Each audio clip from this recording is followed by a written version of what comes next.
This is a City AM Studios production.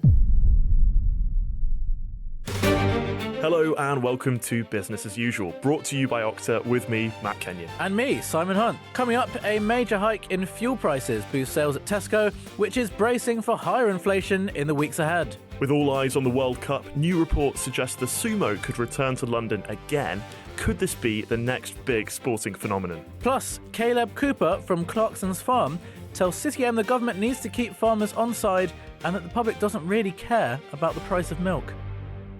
Let's kick off the podcast with a bit of a disclaimer. We are not going to be discussing the Makerfield by-election. So we do record the podcast ever so slightly in advance. So for full transparency, we don't actually know what's going to happen, but we will be covering it elsewhere. But best of luck to your cousin, Robert Kenyon, Matt. Yeah, it's a big month for the namesake. But there is plenty of business news flow to keep us busy in the meantime.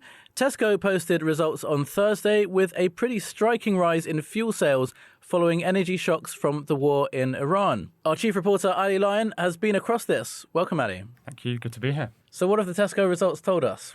So they were a bit of a mixed bag, being honest. There were a couple of interesting things to pull out, though. The first, as you say, is the sort of how fuel prices have affected what a lot of people think is mostly a supermarket, quite rightly. Its sort of fuel revenues was up 19% as a result of the sort of various forecourts that it owns, thanks to the Iran war and the sort of upward pressure that there has been on oil prices as a result of the closure of the Strait of Hormuz. That papered over what was actually quite a tricky set of results that were for the first quarter of this year. They were largely held down by the fact that the Iran war has not caused people to sort of tighten the purse strings, as it were, though that was definitely an element of it. But actually, it was the bad weather. I don't know, cast your mind back to the first 3 months of this year before we had our lovely early heat wave. That's true, actually, because it really was only May and suddenly it got amazing. Yeah. But before then, it was one of the most miserable years on record, if not the most miserable. It was the wettest. I think it was the wettest February on record. The comparative period, so the 3 months in 2020, first 3 months of 2025, were really nice. So people were buying up barbecues. They were buying their summer clothes from Tesco's clothing range, and they blamed a lot of their slowdown in revenue on the weather rather than sort of consumers balking at the uncertainty on the sort of wider geopolitical environment. It's interesting because we've spoken quite a lot on the podcast about how a lot of this retail spending is going to split much more dramatically between essential and inessential spending. So there is that necessity to just buy petrol but because you're commuting with it. But actually,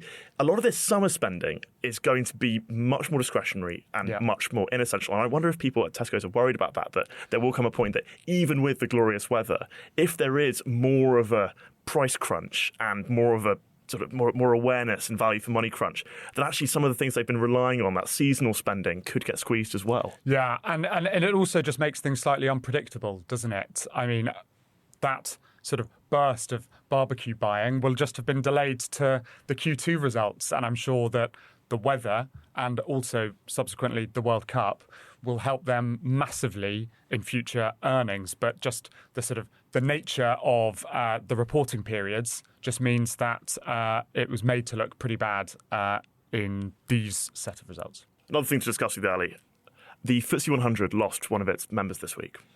Yes, literally yesterday, a long-running bidding process for a FTSE 100 safety tester called Intertek found its conclusion.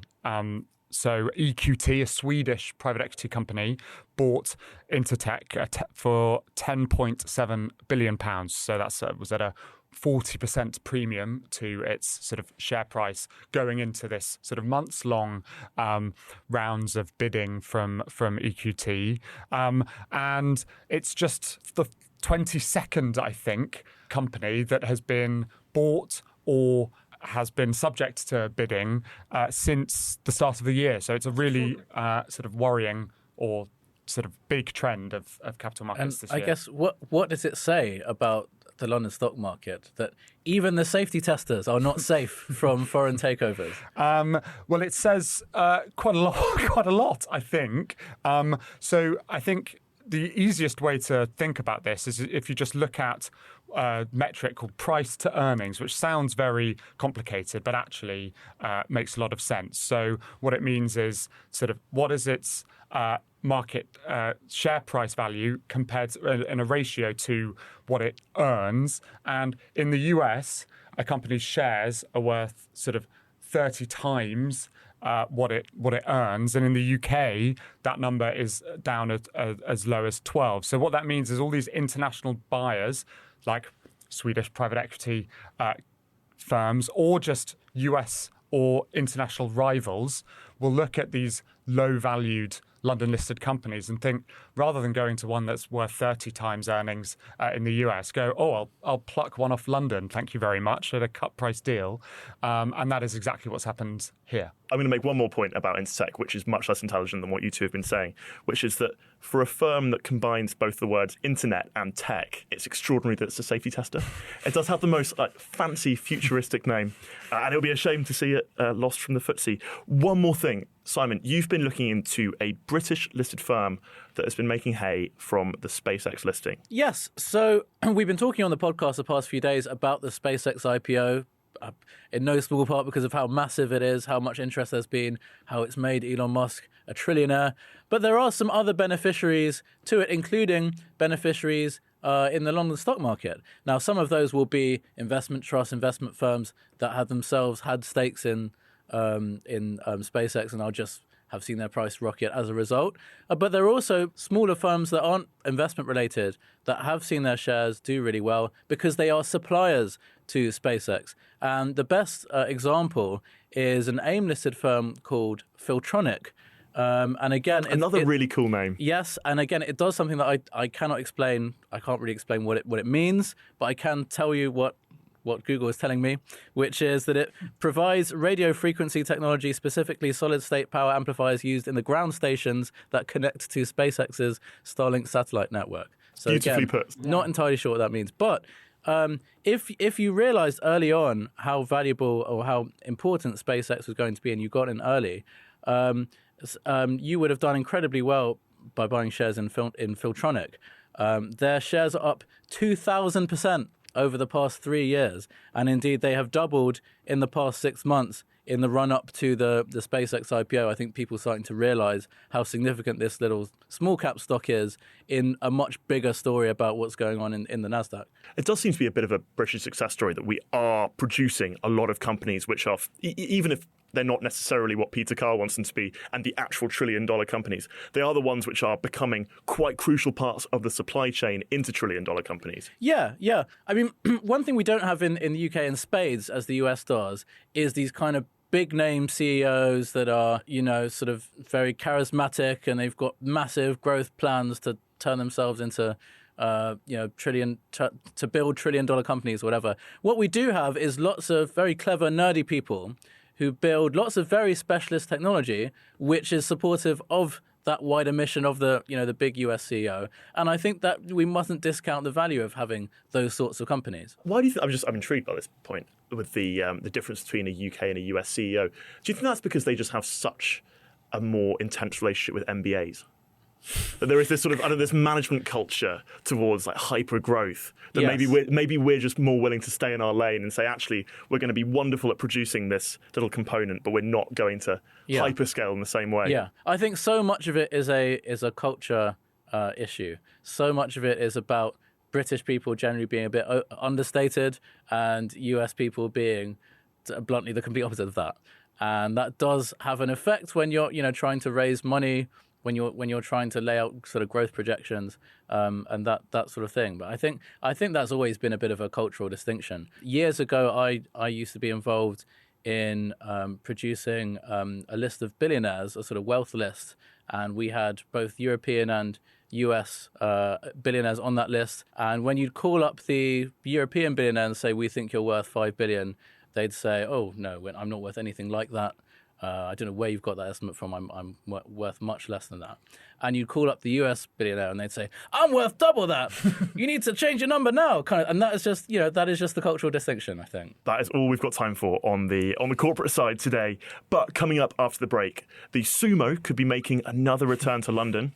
And we speak to Kaleb Cooper from Clarkson's farm. This episode is brought to you by Okta. AI agents are everywhere now, quietly making decisions across organisations. That's great until you stop and think, who's in charge? If you don't know who an agent is, what it's connected to, or what it's allowed to do, you can't really trust it to act in your interests. That's the bit Okta focuses on. They secure the identity of AI agents, so there's one clear layer of control across the whole system. Which means every agent has a clear identity, permissions, and a line of accountability, even as things scale. Risk becomes something you manage, not guess at. Secure every agent, secure any agent. Okta secures AI. Welcome back to Business as Usual. So last year, the Sumo returned to London for the first time in more than 3 decades. And those 1991 and 2025 Grand Sumo tournaments at the Royal Albert Hall were the first and second times the sport has ever left Japan in its 1500-year history. That is of the sport, not of the country of Japan. Now, in a City AM exclusive story, it looks like the Sumo could be back in London for a third time pretty soon. A third time. Our Deputy Sports Editor, Matt Hardy, has the full story. Welcome back, Matt. Hello, it's not football. Why am I here? I know. Obviously, while everyone is focused on the football, I think this is the most important sports story of the year. We went to see the Sumo last year in its historic return, obviously the first in the 21st century. And it was the most astonishing thing, which obviously people got quite into watching it on TV in the 90s, but it is another thing to watch it in person.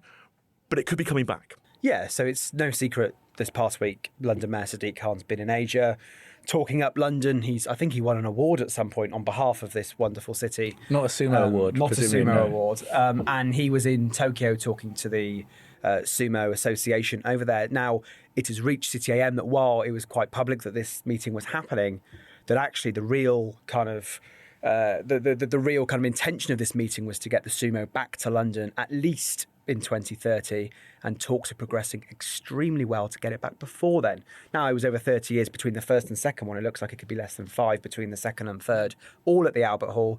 Matt, we went last time. It was pretty astonishing. It was astonishing. And it felt amazing, actually, because you saw pictures up of the 1991 tournament. And I was very struck, because it wasn't something I'd thought about hugely, for obvious reasons, because it was sort of outside of all of our lifetimes, that last tournament there.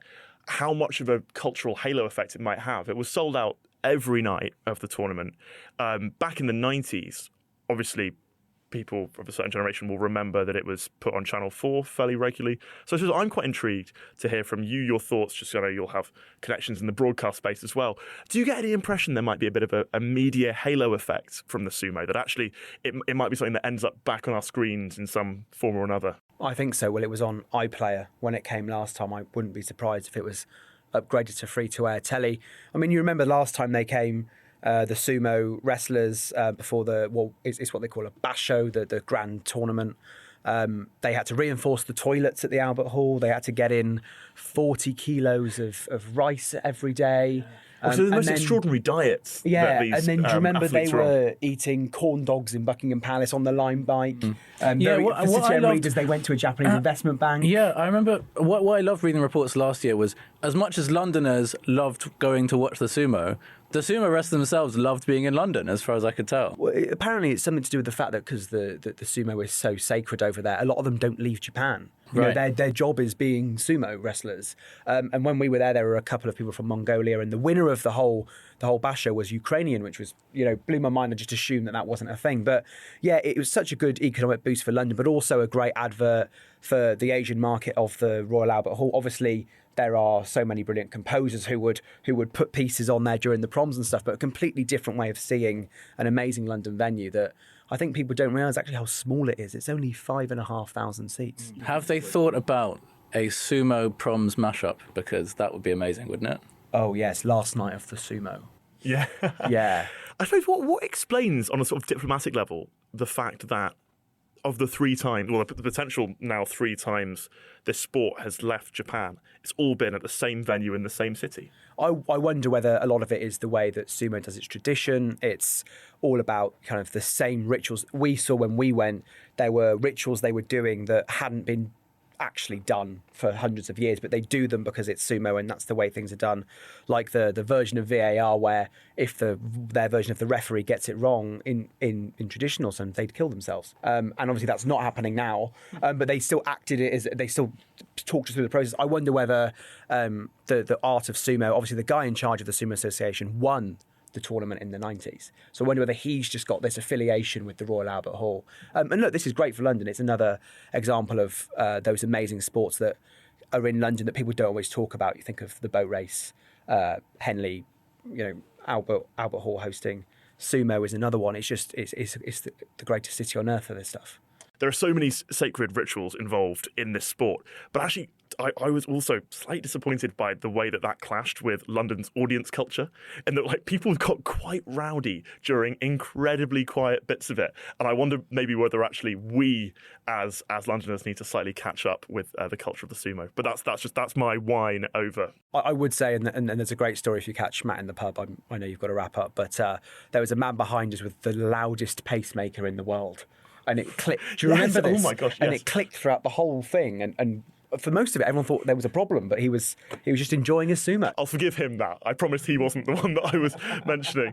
But Matt, thank you very much. I'm very eager to do as much sumo on the podcast as possible, so I'm sure we'll have you back to talk about exactly this very soon, in amongst all the World Cup content we'll be running as the tournament goes on. Cheers, boys.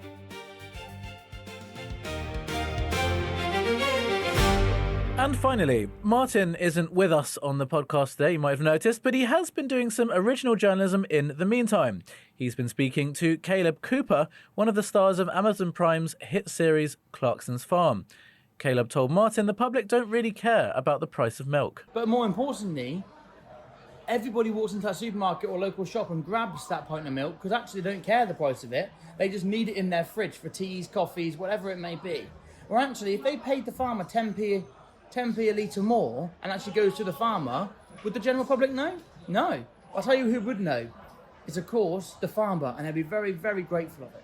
Kaleb also called for the government to better understand the contributions that farmers make to the British economy. It's not a job. They wake up every day and they enjoy what they do. And the bad thing about it, the government and everyone else knows that in a way. They know that actually they can rely on that farmer waking up and milk their cows because they love their cows more than they love their family sometimes. So they're going to wake up, milk those cows, and actually know for a damn fact those cows, the standards up here, and then they go back in and make sure their kids have got food, for example, or the wife or the husband is happy, and then they go back out and milk their cows again, and they're selling their milk for a loss. But the reason they're doing it is because that's all they know. That's what they love to do. So I say to people out there, why don't you simply go to the pub, or so go and get a pint. Well, that is all we have time for today. So thank you, as ever, for listening to Business as Usual, brought to you by Octa. And don't forget to subscribe to City AM's daily newsletter and, of course, to download our free app. It even has puzzles now. We will be back in your podcast feeds Tuesday morning at 6 a.m. But for now, goodbye. Goodbye.